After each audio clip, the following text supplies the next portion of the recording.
Nah, kesempatan pagi ini saya akan sharing sama saudara satu pengajaran firman Allah yang saya berikan judul Hati yang Sehat. Mari kita akan sama-sama lihat lewat firman Allah ini. Kesempatan pagi ini untuk kita cek and recheck gitu, introspeksi, lihat hati kita. Ya, kita lihat lewat firman Allah apa sih indikasi hati yang sehat? Parameternya apa hati yang sehat? Ciri-ciri hati sehat seperti apa? Nah, lalu kemudian kita bercermin, kita lihat, cek and recheck, hati kita ini sehat gak? Hati saudara ini bermutu gak? Berkualitas gak? Sehat gak hati kita? Ya, karena ternyata yang menentukan terobosan ilahi, yang menentukan berkat juga tentunya, yang menentukan kita semakin bertumbuh dan berbuah, yang menentukan kita mengerti kebenaran Allah, mengenal pribadi Tuhan. Semua ternyata sumbernya ditentukan hati kita sehat atau tidak. Hati kita ini bagus atau tidak. Kalau hati kita gak bagus, gak bisa. Semua ditentukan hati. Kita bercermin ya dari firman Tuhan, hati kita sehat tidak. Karena termasuk gereja itu hati mesti sehat. Gereja yang sehat itu bagaimana ya, termasuk dari ayat ini nanti kita belajar ya. Matius pasal 13 kita baca di ayat yang ke-15 saudara ya.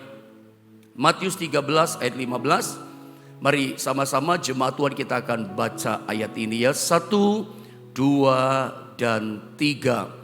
Sebab hati bangsa ini telah menebal dan telinganya berat mendengar dan matanya melekat tertutup, supaya jangan mereka melihat dengan matanya dan mendengar dengan telinganya dan mengerti dengan hatinya, lalu berbalik sehingga aku menyembuhkan mereka.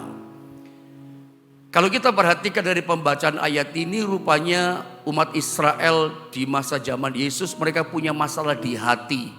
Hatinya menebal, tebal saudara ya. Sehingga firman Tuhan gak bisa tembus di hati mereka. Coba perhatikan pembacaan kalimat awal. Dikatakan ini, saya baca ulang dari awal ya, perhatikan. Sebab hati bangsa ini telah menebal. Jelas dari kalimat ini kita tahu ada masalah nih orang Israel, umat Tuhan. Dengan masalah hati, hatinya menebal. Kayak ada yang menutupi gitu, sehingga perkataan Tuhan gak bisa tembus di hati mereka. Ini hati yang keras ini. Dan telinganya berat mendengar. Otomatis gitu loh. Hatinya gak beres, telinganya gak beres. Hati rohani, telinga rohani sama-sama gak beres. Nyambung saudara ya. Lalu dan matanya melekat tertutup. Gak bisa lihat kebenaran Tuhan. Gak bisa melihat sesuatu yang ilahi yang datang dari sorga, datang dari Tuhan. Sumbernya dimulai dari hati. Hatinya gak beres, telinga gak beres, matanya pun gak beres. Kayak ada selaput yang menutupi. Gak bisa melihat kuasa Tuhan, anugerah datang, pertolongan datang. Gak bisa lihat, dipikir semuanya biasa. Semuanya terjadi hanya unsur kebetulan. Gak ada yang kebetulan. Tapi inilah anak Tuhan, tapi hatinya gak beres. Lihat berkat Tuhan, gak bisa lihat. Tertutup matanya. Saya berdoa pagi ini, gak ada hati kita yang seperti ini. Telinga yang tebel, gak bisa dengar perkataan Tuhan. Terutama mata kita pun gak bisa melihat kehadiran Tuhan. Gak bisa melihat sesuatu yang datang dari Tuhan. Pertolongan mujizat pun dia berkata, kebetulan karena ini tadi ketemu sama ini. Ini kan mata yang tertutup rapat, melekat. Kayak orang buta rohani gak bisa lihat Tuhan. Supaya jangan mereka melihat dengan matanya dan mendengar dengan telinganya dan mengerti dengan hatinya. Ini menarik nih kata-kata kalimat yang ini. Ya, dan mengerti dengan hatinya. Jujur saja saya berkata pada saudara, ketika saya membaca ayat pada kalimat ayat ini, maksudnya mengerti dengan hatinya, saya berpikir dalam hati atau bertanya dalam hati sama Tuhan. Tuhan, apa ini penulisannya gak salah? Mengerti dengan hatinya. Karena saya pikir kita sepakat setuju ketika kita belajar di bangku sekolah, SMP, SMA, Anda kuliah. Yang kita terima pendidikan di dunia ini di bangku sekolah, yang namanya mengerti itu dengan pikirannya. Untuk mengerti mesti dengan logika. Untuk bisa menangkap, mengerti sesuatu, mesti pakai IQ. Saya pikir kita semua sepakat. Pendidikan kita di bangku sekolah, pendidikan di dunia ini yang kita terima adalah ini.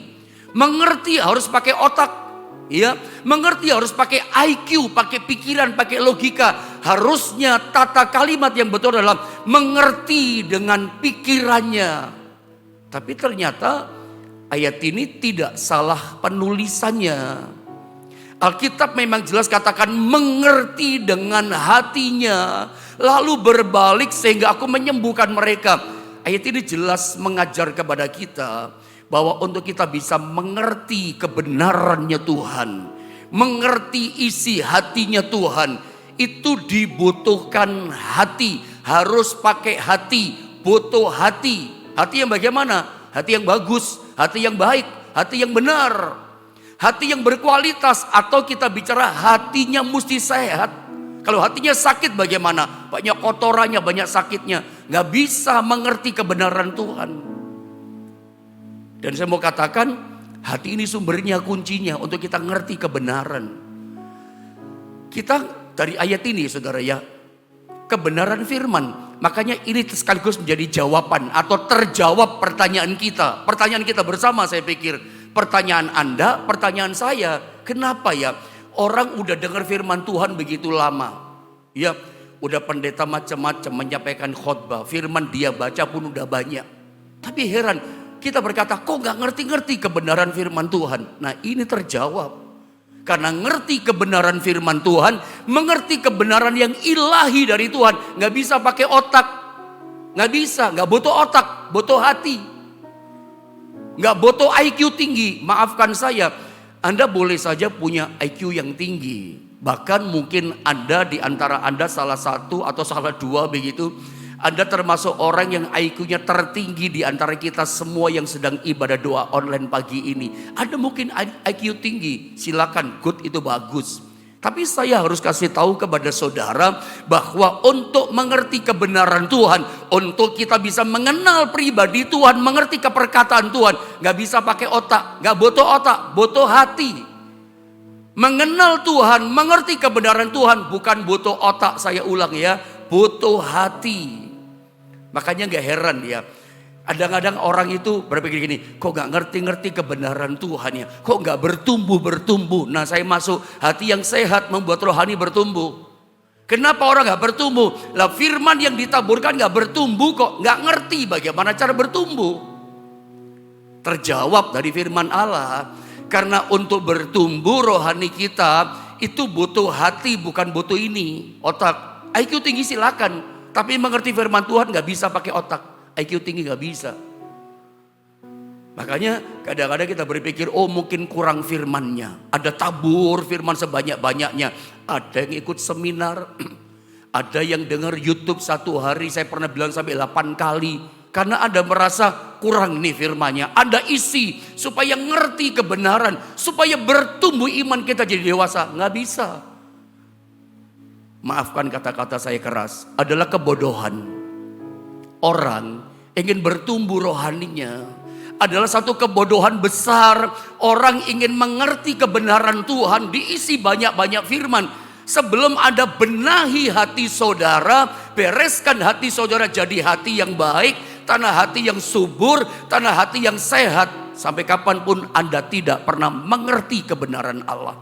Gak pernah rohani kita tumbuh dengan baik. Apalagi mengeluarkan buah yang matang, buah yang manis, buah yang bisa dinikmati. Banyak orang tidak bisa. Butuh hati bukan butuh otak. Kebodohan besar kalau hati kita belum dibenahi, mau diisi firman terus. Ada banyak orang lucu sebetulnya, sorry, diisi banyak-banyak firman. Dia pikir, oh kurang benih firmannya, kurang. Anda tahu, saya pernah kasih ilustrasi tentang kualitas tanah hati. Petani, karena tanah hati kan bicara petani kan, tanah gitu ya. Petani itu, petani padi misalnya, dia menabur di sawah itu cuma sekali. Lalu ditunggu 3 bulan kemudian keluar hasilnya, panen dia. Naburnya sekali, lalu ada hasilnya. Kita itu loh nabur firman tiap hari. Oh kurang, tanah hatinya kurang firman. Tabur sebanyak-banyaknya. Sorry saya katakan, kebodohan besar loh. Dalam hidup kita orang Kristen. Kita pikir ditabur banyak-banyak firman. Mendengar firman itu penting sih, bukan tidak. Ditaburkan tanah hati itu penting. Tapi kebodohan besar kalau tanah hati kita belum dibetulin. Yang gak beres gak diberesin, dibiarkan saja. Anda tahu Matius pasal 13 atau Lukas pasal berapa itu 9 ya. Ada 4 jenis tanah. Tanah yang berbatu, jatuh benih firman.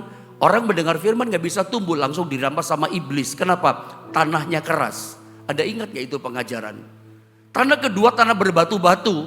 Gambaran dari orang mendengar firman Tuhan bergembira. Gembira dengan firman. Berarti dia merasa, aduh kena ini firman. Janjinya kena pas sama aku. Bersuka cita.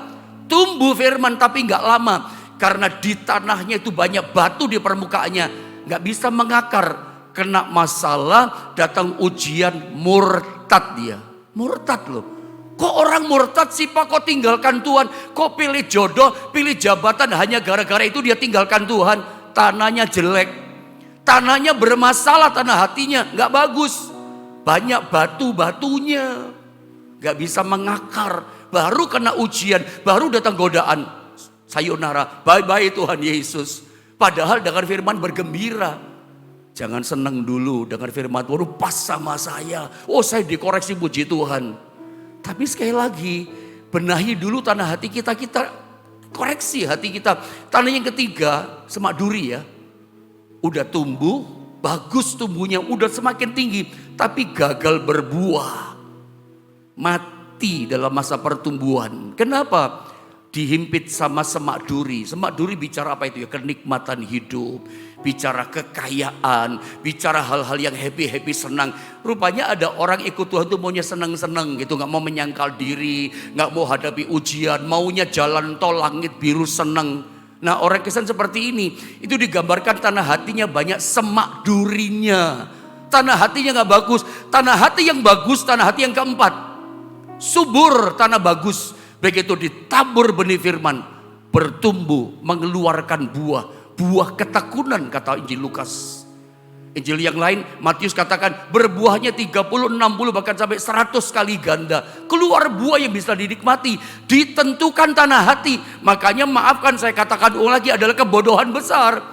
Orang hanya pengen menabur firman banyak-banyak di hati.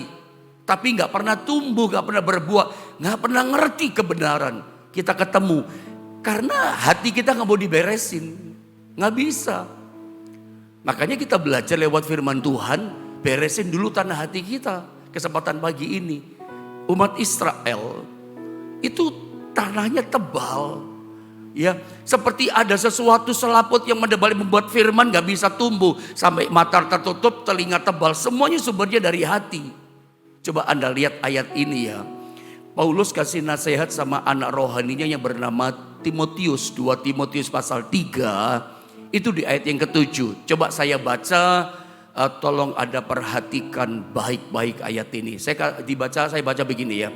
Yang walaupun selalu ingin diajar. Ada loh orang Kristen seperti ini. Namun tidak pernah dapat mengenal kebenaran. Tuh, ada kan? Selalu ingin diajar. Anda kalau ketemu orang Kristen begini tuh orang Kristen yang rajin loh. Kepengen belajar firman, kepengen firman ditabur banyak-banyak, gak cukup sekali satu hari. Wow, kalau perlu 10 kali firman dia dengar. Anda masih ingat gak? Saya lupa satu tema firman apa yang tahun lalu saya pernah ajarkan sama saudara. Kisah tentang Yunus. Anda masih ingat? Yunus itu Yunus pasal 3 kalau gak salah. Ketika dia setelah dimuntahkan oleh ikan, dia datang ke Niniwe. Dia khotbah di situ. Dia sampaikan pesan Tuhan di situ. Kalau kita ikuti pembacaan ayatnya, kayaknya setengah terpaksa deh nabi yang satu ini. Kayaknya agak ogah-ogahan deh memberitakan pesan Tuhan. Tapi heran, sedikit terpaksa, gak hati legowo menyampaikan firman Allah. Tapi ana bin ajaib, firman yang dilepaskan itu tumbuh dengan bagus. Terbukti apa? Nanti baca ya di rumah, Yunus pasal yang ketiga. Itu seluruh penduduk Niniwe yang jumlahnya 120.000 orang bertobat semua. Nangis semua, berkabung semua, berpuasa tidak makan minum semuanya. Pakai kain kabung merendahkan diri. Mereka takut dihukum sama Tuhan, bertobat tinggalkan langkahnya yang jahat. Padahal Yunus memberitakan itu perkataan setengah hati. Dari sini saya pernah bilang sama saudara bahwa ternyata pertumbuhan rohani untuk kita bisa mengenal kebenaran Tuhan, itu peranan pentingnya bukan siapa sih pengkhotbahnya saja. Saya tahu, kita setuju pengkhotbah memang penting. Pengajar memang penting. Kalau pengajarnya susah menyampaikan pesan Tuhan, kita juga nggak bisa terima. Kalau pengajar firman Allah, rahasia firman tidak disingkapkan, Anda juga nggak dapat apa-apa. Tapi ternyata peranan yang jauh lebih penting adalah si pendengar, tanah hatinya bagaimana. Yang khotbah mungkin sudah hebat, luar biasa dipakai Tuhan. Yang khotbah yang ngajar diurapi Tuhan luar biasa.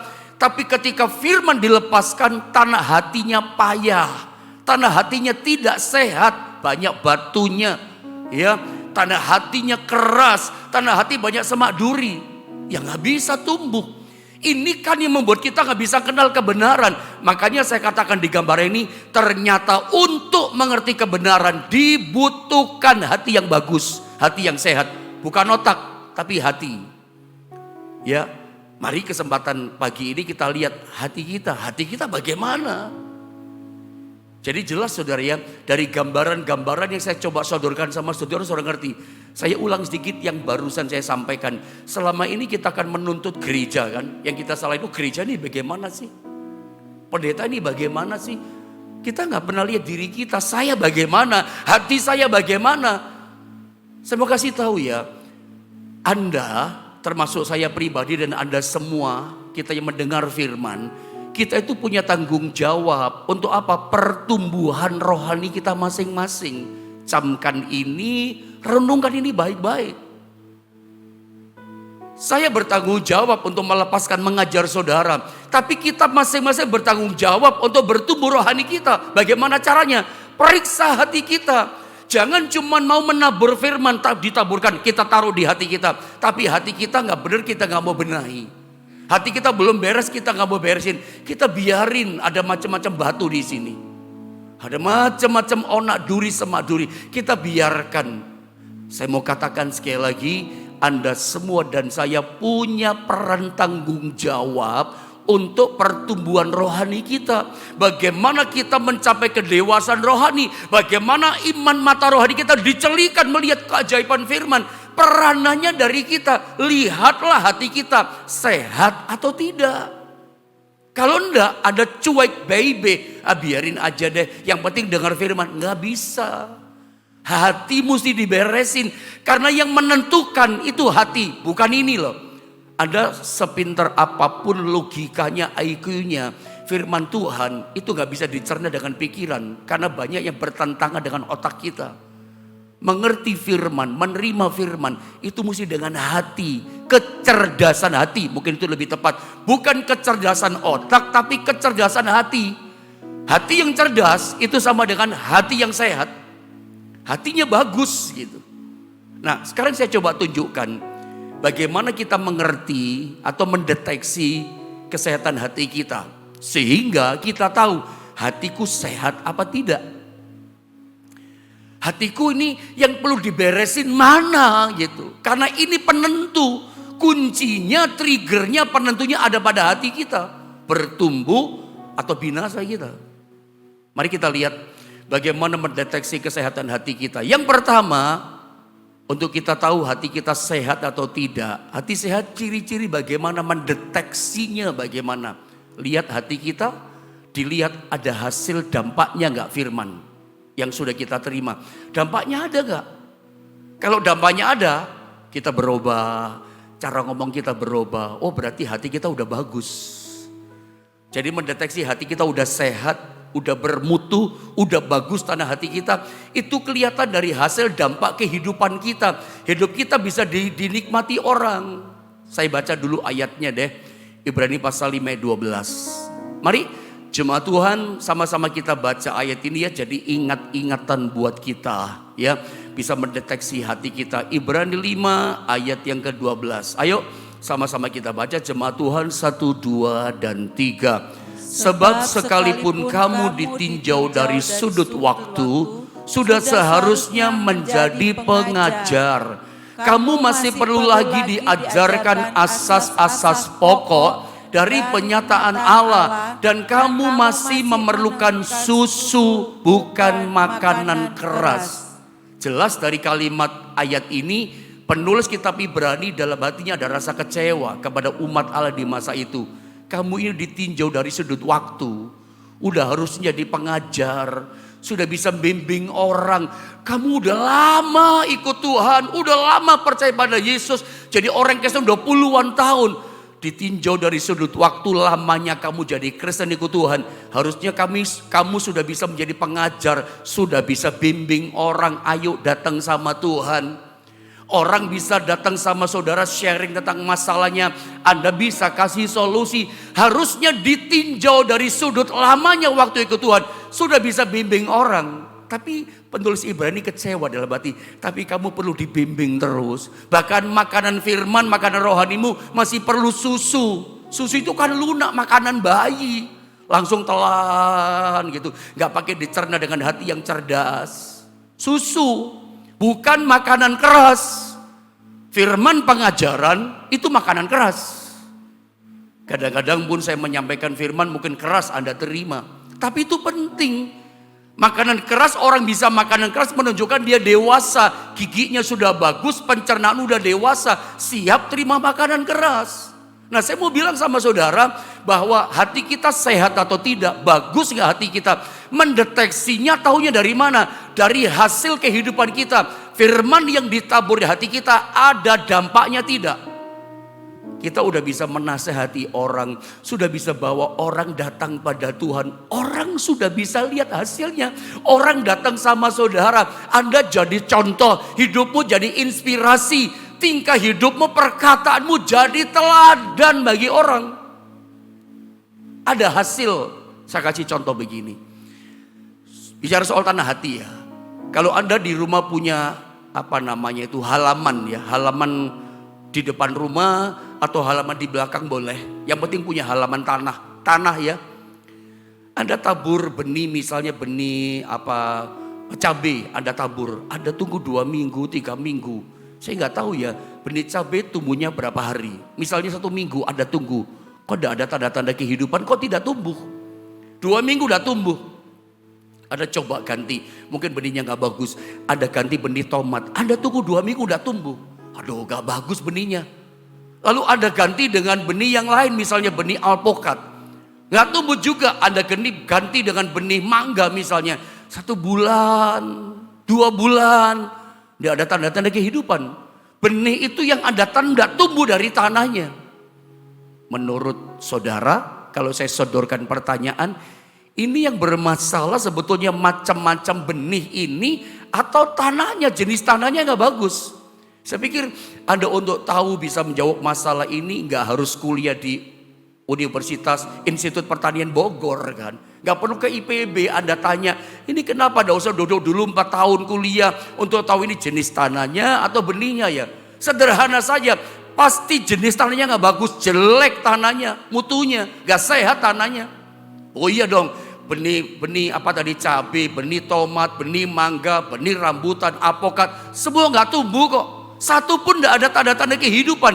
Berarti bukan benihnya dong. Masalah di mana? Tanahnya nggak bisa menghasilkan, tanahnya nggak bagus. Nah, kita bisa lihat hati kita bagaimana.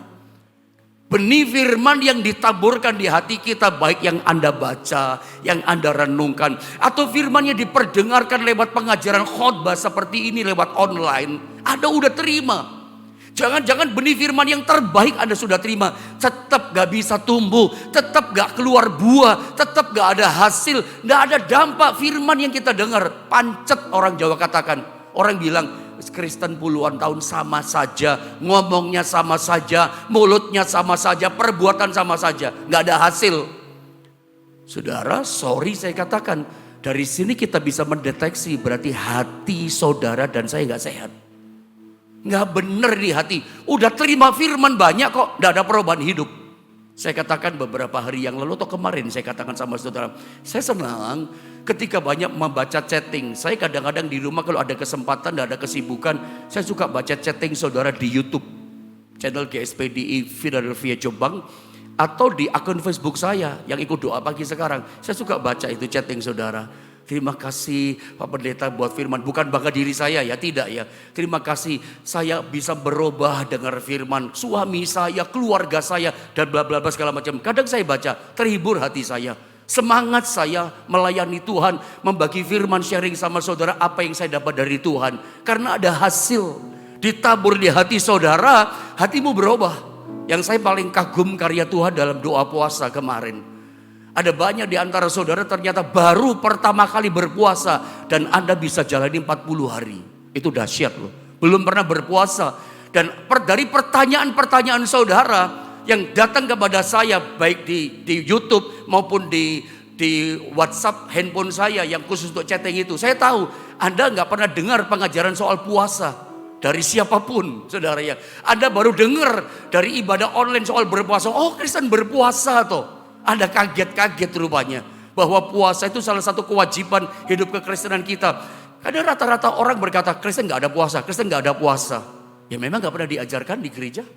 Jarang mungkin atau nggak pernah. Saya bersyukur, saya kagum karya Tuhan. Ada banyak Anda berpuasa, Anda boleh mengalami perubahan dalam kehidupan saudara. Itu ajaib, itu dahsyat, itu anugerah Tuhan. Dan itu semua ditentukan bisa bertumbuh dari hati. Kalau ada perubahan hidup yang nyata, hasil nyata, kita jadi pribadi yang jadi ciptaan yang baru. Berarti bagus itu tanah hati. Dampaknya ada, hasilnya ada, keren luar biasa. Orang lihat saja senang, saya mendengar saja sukacita sebagai seorang pendeta. Wah, apalagi Tuhan melihat perubahan hidup saudara. Sangat bersukacita hati Tuhan. Malaikat di sorga bersorak-sorai melihat perubahan hidup yang menarik, yang indah dari kehidupan saudara. Itu luar biasa. Dan saya mau berkata, saya dorong saudara terus bertumbuh dalam Tuhan. Terus mengalami perubahan yang nyata. Hasil firman ditaburkan di hati kita. Kalau ada perubahan, hatinya bagus, hatinya sehat. Kalau nggak ada perubahan, udah sekian tahun dengar firman Allah, pancet tetap nggak berubah, hatinya nggak beres. Yang kedua, bagaimana mendeteksi hati kita sehat, kita tahu dari mana? Dilihat dan didengar dari perkataan kita. Dari perkataan yang kita keluar dari mulut kita, kita tahu hati kita bagus atau tidak. Kenapa begitu? Lihat ayat ini. Yesus yang berkata ini. Matius 15, ayat 18 sampai dengan ayat 19. Saya baca ayat ini. Perhatikan ayat ini.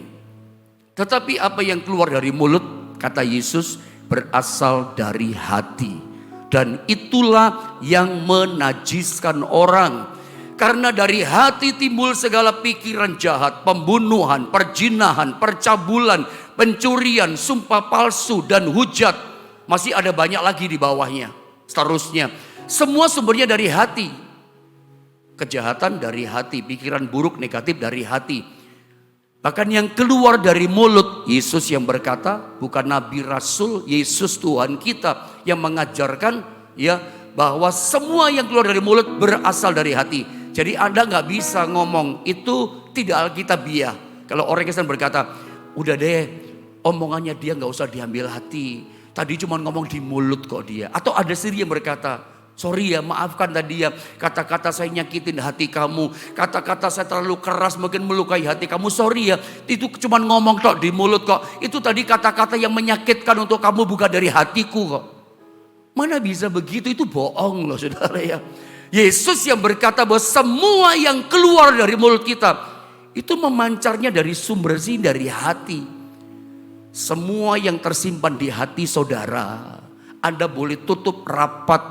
Semua yang ada di hati saudara-saudara boleh rahasiakan tutup rapat. Tapi saya mau kasih tahu, satu kali pasti muncul keluar lewat mulut saudara. Nanti orang baru tahu, oh gini ya. Padahal kita gak sengaja mulut kita keluar, bocor mulut kita. Kita berusaha tutup, tapi gak sadar terjebak. Karena jebakan Batman, muncul juga itu kata-kata dari mulut kita. Disimpan rapat, tetap keluar, gak bisa. Yang keluar dari mulut, dari hati sumbernya. Mari kita lihat hati kita. Sebetulnya kita gak usah tunggu, gak usah menunggu gitu ya. Orang kasih tahu sama kita, kamu gak boleh gitu harusnya. Kamu jangan gini ngomongnya.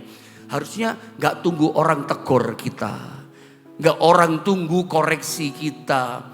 Dari ngomongan kita tiap hari. Dari perkataan kita tiap hari kepada istri, kepada suami. Perkataanmu kepada anak-anakmu, kepada orang lain. Ada udah ngerti dari perkataan setiap hari. Hati kita sehat atau tidak. Hati kita itu kelihatan dari mulut kita. Kalau mulut kita masih gak beres, ngomongnya masih suka gak bener, ngomong yang jahat, ngomong yang negatif, ngomong yang miring-miring, ngomong yang gak karu-karuan, saudara, yang orang dunia ngomong, yang paling jelek kita juga ngomong. Dari situ, dari dengar perkataan, ada ngomong kan telinga dengar toh. Dari perkataan yang terdengar di telinga saudara udah tahu sebetulnya. Aduh, hatiku masih kotor. Hatiku masih tidak beres. Aduh, hatiku masih banyak kebimbangan. Dari perkataanmu kau tahu. Masa iya Tuhan bisa tolong? Apa bisa Tuhan tolong? Apa bisa sembuh? Dari perkataanmu kau tahu. Gak usah ditunggu. Kamu kok kurang iman. Gak usah ditegur sama orang. Kita udah tahu bahwa hati kita memang kurang iman. Masih banyak batunya. Masih banyak onak durinya. Masih banyak yang gak bagus. Dari mulut kita bisa mendeteksi, aduh hatiku masih kotor, banyak ketakutan, banyak kekhawatiran, masih banyak yang jorok-jorok di hati, masih banyak kata-kata yang tidak pantas di hati. Yang tersimpan di hati pasti keluar di mulut, terdengar di telinga. Ketika terdengar, harusnya Anda dan saya tahu, aduh masih kotor hati ini. Nah pertanyaannya saya tunjukkan berikutnya, begini, bagaimana membenahi hati kita? Kan tadi saya udah bilang, kebodohan besar, maunya dengar firman, tapi hati gak dibenahi, gak tumbuh, gak ngerti tentang Tuhan, gak bisa ngalami lawatan Tuhan, mata tetap tertutup, gak bisa lihat kebaikan Tuhan. Benahi hati dulu, dibereskan hati dulu, diperbaiki dulu hati. Kalau ada batu ya dibuang batunya. Bagaimana caranya? Nah ini nomor satu, benahi hati. Izinkan Tuhan membajak hati kita. Mazmur 26, ayat yang kedua. Saya baca ya. Atau boleh sama-sama kita baca. Ayat ini Mazmur 26 ayat yang kedua, ayat yang terkenal dari Mazmurnya Daud. 2 dan 3. Ujilah aku ya Tuhan, cobalah aku, selidikilah batinku dan hatiku. Ini Daud yang berkata, terang-terangan. Kadang penyakit manusia dari akhir zaman itu penyakit merasa.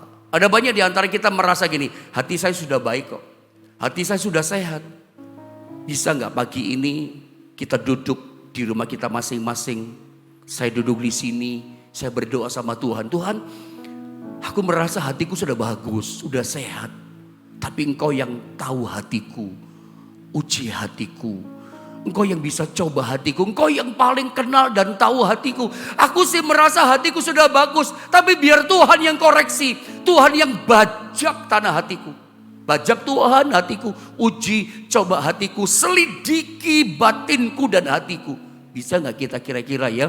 Pagi ini ngomong berdoa sama Tuhan begitu. Bajak Tuhan hatiku. Karena kadang kita punya penyakit merasa. Saya udah merasa bagus Tuhan. Baguslah saudara ya. Tapi coba biar dia yang membajak hati kita. Selidiki dengan matanya yang tajam. Dengan firmannya membajak hati kita. Kenapa sih orang gak mau dibajak hatinya? Dibajak itu menyakitkan.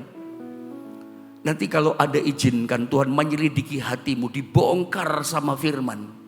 Sama mata bajaknya Tuhan. Kenapa sih orang gak mau dibajak? Selain menyakitkan. Bajak itu kan membongkar tanah hati. Yang di bawah jadi ke atas. Yang kotor-kotor di bawah naik ke atas. Ada lihat cacingnya, maaf kata-kata saya, lihat cacingnya. Lihat yang kotor-kotor keluar di permukaan. Nanti begitu dibongkar sama Tuhan, kita sampai jijik lihat diri kita. Aduh ternyata aku kotor ya, malu kita. Aduh aku masih hina, masih banyak yang najis di hatiku. Kita seringkali kan merasa jijik sama orang. Orang itu najis, orang itu kotor. Kita pintar nunjuk kenajisan kekotoran hati orang.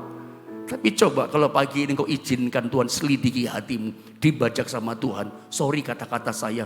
Bisa jadi Anda jijik sama hati saudara. Banyak kotor Tuhan. Ampuni aku Tuhan. Izinkan dia membajak.